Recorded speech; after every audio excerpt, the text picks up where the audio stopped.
বকেয়া ডিএ মিলতে পারে জুলাই মাসে। রাজ্য সরকারি কর্মীরা পাবেন মাথাপিছু প্রায় 5 থেকে 8 লক্ষ টাকা।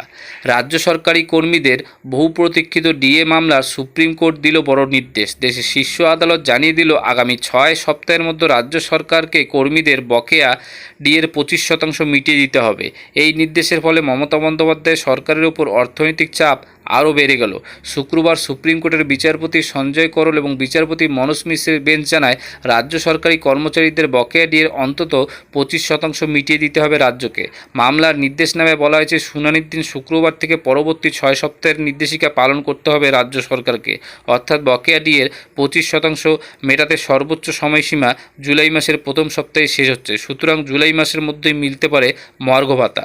কে কত পাবে বকেয়া? এই বকেয়ার হিসাব নির্ধারিত হয়েছে পঞ্চম বেতন কমিশন অর্থাৎ ফিফথ পে কমিশন অনুযায়ী।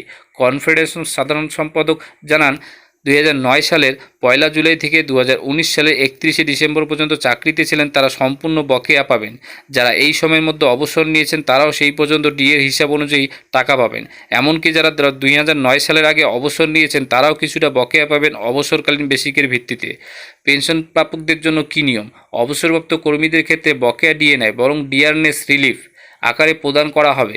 অবসরের দিন থেকে 2019 সালের 31 ডিসেম্বর পর্যন্ত সময়কাল ধরে বকেয়া হিসাব হবে। কত টাকা বকেয়া রয়েছে? রাজ্য সরকারি কর্মচারীদের হিসেব অনুযায়ী গড়ে মাথাপিছু বকেয়া রয়েছে গ্রুপ এ শ্রেণীর কর্মীদের ক্ষেত্রে 7 থেকে 8 লক্ষ টাকা, গ্রুপ বির 5 লক্ষ টাকা এবং গ্রুপ সি 3.5 লক্ষ থেকে 4 লক্ষ টাকা এবং গ্রুপ ডির ক্ষেত্রে 1.25 অর্থাৎ 1,25,000 থেকে 2,50,000 টাকা পর্যন্ত। এই বিপুল পরিমাণ বকেয়া রাজ্য সরকারের আর্থিক পরিস্থিতিকে চ্যালেঞ্জের মুখে ফেলতে পারে বলে মনে করছে প্রশাসনিক মহল। তবে সরকারি কর্মীদের মধ্যে এই রায় আশার আলো দেখাচ্ছে। উল্লেখযোগ্য বিষয় হলো শুক্রবারের শুনানিতে সুপ্রিম কোর্ট প্রথমে জানিয়েছিল বকেয়া ডিএর 50% দিয়ে দিতে হবে রাজ্যকে।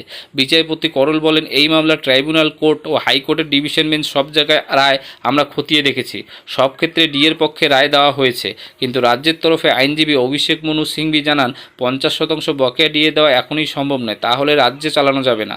তখন শীর্ষ আদালত জানায় অন্তত 25% বকেয়া ডিএ দিতে হবে রাজ্যকে। তাই কর্মচারীরা আশা করছেন কমপক্ষে 50% ডিএ তারা পাবেন 25 ও 25 দুই ভাগে।